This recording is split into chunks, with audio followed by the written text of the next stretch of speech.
130.9 million tonnes of farmed fish and seafood were produced globally in 2022, the first year that aquaculture overtook the catch of traditional fisheries. Demand for fish is soaring and wild populations are in danger from overfishing, but farmed fish is highly controversial.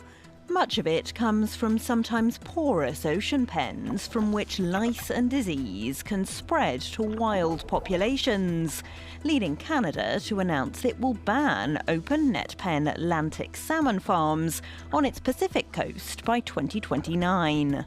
Well, Canada's Sustainable Blue are instead farming salmon on land in tanks, and the company's head of sustainability, David Roberts, joins me now. David, hi. What makes this more sustainable? Those that are coming out of the net pens are basically borrowing from the local environment, the costs that are being incurred there as well.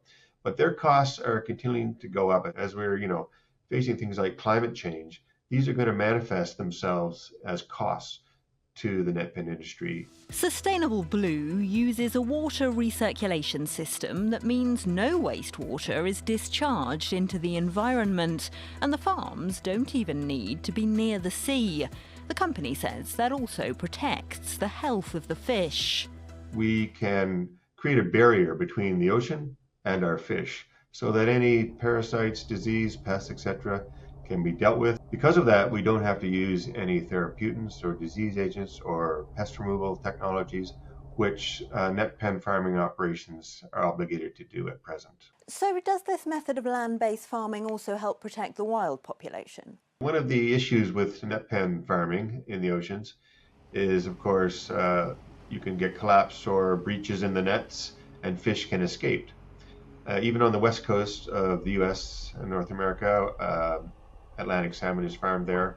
These are not native species to those coastal areas.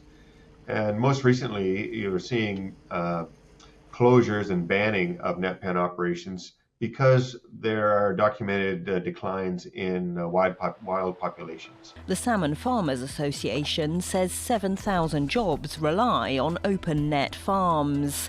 The US state of Washington has already moved ahead with a ban, and Sustainable Blue is planning an expansion there that would be 5 times the size of its current facility in Nova Scotia. Do you think then that land-based salmon farming can provide a similar number of jobs? I do. Oh, absolutely. Yeah, absolutely. Yeah, probably more.